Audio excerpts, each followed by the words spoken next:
The blindfold was added in the 16th century. In the years leading up to that era, we call the Enlightenment, that gave birth to modern ideas of representative democracy and universal human rights. The blindfold is not meant to signify that justice is blind, as people sometimes assume, but that true justice is impervious to external influence. That also makes it a very good representation of the slight edge. If you want to understand and apply the slight edge to create the life of your dreams, you can't make your choices based on the evidence of your eyes. You need to make them based on what you know, on your philosophy. Picture success and failure as the two sides of a pair of balanced scales, like the one held by Lady Justice. Let's say you're in a tough place in your life. The scales are tipped badly, the negative side tilted way down. Whether it's your health, or your finances, or your marriage, or your career, whatever it is, you've reached a place where many years of simple errors in judgment have compounded over time, and you're feeling it. You're behind the 8 ball. It sure would be nice if, somehow, you could do something dramatic. If you just wake up tomorrow and have it all turned around, snap your fingers and change it. That might happen in a movie. But this is your life. What can you do? What happens if you add one small, simple, positive action to the success side? Nothing you can see? What happens if you add one more? Nothing you can see. What happens if you keep adding one more, and one more, and one more, and one more, ... Before too long, you see the scales shift, ever so slightly. And then again, and eventually, that heavy failure side starts to lift, and lift, and lift, ... And the scales start swinging your way, no matter how much negative weight from the past is on the other side, just by adding those little grams of success, one at a time, and by not adding more weight to the failure side. You will eventually, and inevitably, begin to shift the scales in your favor, way back in the beginning, when you add the first few morsels of positive action. If you judge your choices by the evidence of your eyes, you won't see the scales move at all, and that will frustrate you. It frustrates 19 out of 20 people so much that they quit. And that is the saddest thing I can think of. The power of compounding effort. Picture a huge heavy flywheeler, massive metal disc mounted horizontally on an axle, about 30 feet in diameter, 2 feet thick, and weighing about 5,000 pounds. Now imagine that your task is to get the flywheel rotating on the axle as fast and for as long as possible. Pushing with great effort, you get the flywheel 2 inches forward, moving almost imperceptibly at first. You keep pushing, and after 2 or 3 hours of persistent effort, you get the flywheel to complete one entire turn. You keep pushing, and the flywheel begins to move a bit faster. And with continued great effort, you move it through a second rotation. You keep pushing in a consistent direction. 3 turns ... 4 ... 5 ... 6. The flywheel builds up speed ... 7 ... 8. You keep pushing ... 9, 10 ... It builds momentum ... 11 ... 12. Moving faster with each turn ... 20 ... 30 ... 50 100. Then at some point breakthrough, the momentum of the thing kicks in your favor, hurling the flywheel forward, turn after turn, ... whoosh, ... its own heavy weight working for you. You're pushing no harder than the first rotation, but the flywheel goes faster and faster. Each turn of the flywheel builds upon work done earlier, compounding your investment of effort 1,000 times faster, then 10,000, then 100,000. The huge heavy disc flies forward, with almost unstoppable momentum. Now suppose someone came along and asked, what was the one big push that caused this thing to go so fast? You wouldn't be able to answer. It's a nonsensical question. Was it the first push? The second? The fifth? The 100th? No. It was all of them added together in an overall accumulation of effort applied in a consistent direction. Some pushes may have been bigger than others, but any single hevna, matter how large, reflects a small fraction of the entire cumulative effect upon the flywheel. Successful people do whatever it takes to get the job done, whether or not they feel like it. They understand that it is not any one single push on the flywheel, but the cumulative total of all their sequential, unfailingly consistent pushes that eventually creates movement of such astonishing momentum in their lives. Successful people form habits that feed their success instead of habits that feed their failure. They choose to have the slight edge working for them, not against them.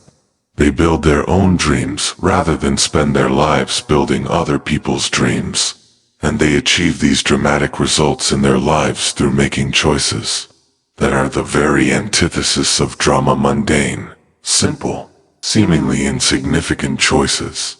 Every decision you make is a slight edge decision. What you're going to do, how you're going to act, what you're going to read, who you're going to chat with on the phone, what you're going to eat for lunch, who you're going to associate with, how you're going to treat your fellow workers, what you're going to get done today.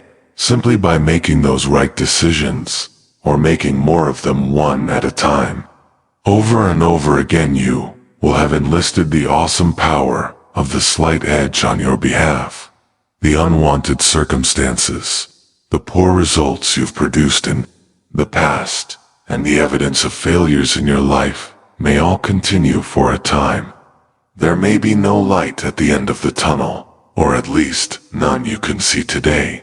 But by putting time on your side, you've marshaled the forces of the slight edge. Your success becomes inevitable. You just need to stay in the process long enough to give it a chance to win. It starts with a choice, cultivating patience. Patience is a challenge for people who do not understand the slight edge. Often, in the beginning, the success path can be uncomfortable, even scary. Especially if you're the only one around who's on it, and with only 1 out of 20 people ever achieving their goals, it's quite likely that you will be the only one around on the path, at least for a while. Sometimes the path of success is inconvenient, and therefore easier not to do. For most people, it's easier to stay in bed. Getting on the path and staying on the path requires faith in the process, especially at the start. That makes you a pioneer. Pioneers don't know what's out there, but out there, they go anyway. That's why being a pioneer takes such courage. Courage means to have a purpose and to have heart. Once you are aware of and understand how to use the slight edge, you will naturally have both purpose and the strength of heart to stay on that purpose. The important point is to start on the path and to remember that no matter what has gone on before, you can begin fresh and new, and at any time you can choose to start with a clean slate. How long will it take? How long before you will actually see and feel and smell and touch and be able to spend and enjoy and appreciate the results? How long before you will have the experience of the success you're seeking? Obviously, it's impossible for either of us to say exactly how long, but the truth is, in 3 to 5 years, you can put virtually anything in your life onto the right track. Think of what you were doing 3 years ago. It seems like yesterday, doesn't it? Well, 3 years from now, the things you're doing right now will seem like only yesterday, too. Yet this brief little period of time can change your life. How long will it take?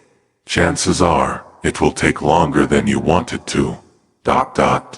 And when the time arrives, you'll be astonished at how quick it seemed. Patience is not an issue for the water hyacinth. It simply goes about its business, calmly, quietly doubling, until it covers the pond. You can do the same, serene. I fold my hands and wait, nor care for wind, nor tide, nor sea. I rave no more against time or fate, for lo, my own shall come. To me, John Burroughs waiting. The slight edge guarantees that your own shall come to you, like the water hyacinth covering the pond. The way your own shows up, good or bad, failure or success, win or lose, is, moment by moment, up to you. You need not care for wind, or tide, or sea ... But you do need to care for those simple little actions which, compounded over time, will make the difference between your success or failure. The problem is that most of us live with one foot planted firmly in the past, and the other tucked timidly in the future, ever in the moment. In relation to everything: our kids, our health, our home, our career, we tick through the hours in constant regret and Monday morning quarterbacking about what's behind us, and with worry, anxiety, and dread about what lies ahead. The slight edge is all about living in the moment. For me personally, it is perhaps the hardest lesson to learn about the slight edge. You can't find it in the past or the future, only right here, right now. The reason Eckhart Tolle's modest little 1997 book on enlightenment, The Power of Now, took the marketplace by storm, selling over 2 million copies in 30 languages, is that his core message is one that everyone knows they need to hear. Your life exists only in the moment. But you can't really absorb or live that truth through reading a book. You absorb and live that truth simply by being fully in the process of living your life, not regretting the past, not dreading the future. The slight edge is about your awareness. It is about you making the right choices, the choices that serve you and empower you, starting right now and continuing for the rest of your life, and learning to make them effortlessly. This book is about putting the slight edge to work for you instead of against you. It's easy to do, and it's easy not to do. And if you don't do it, it won't kill you or destroy your chances for success today. But that simple error in judgment, compounded over time, will kill your chances for success. It will take you down and out of your life forever, and that choice is always yours. The choice of simple things, and the wisdom to make that choice. The wealthy man was right.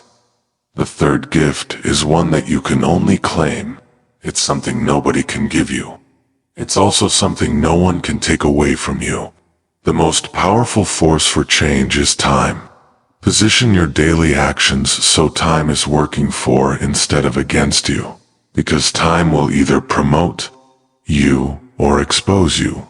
What keeps you on the path is your slight edge philosophy, which includes your understanding of the secret of time, knowing that if I stay on this path long enough, I will get the results I want.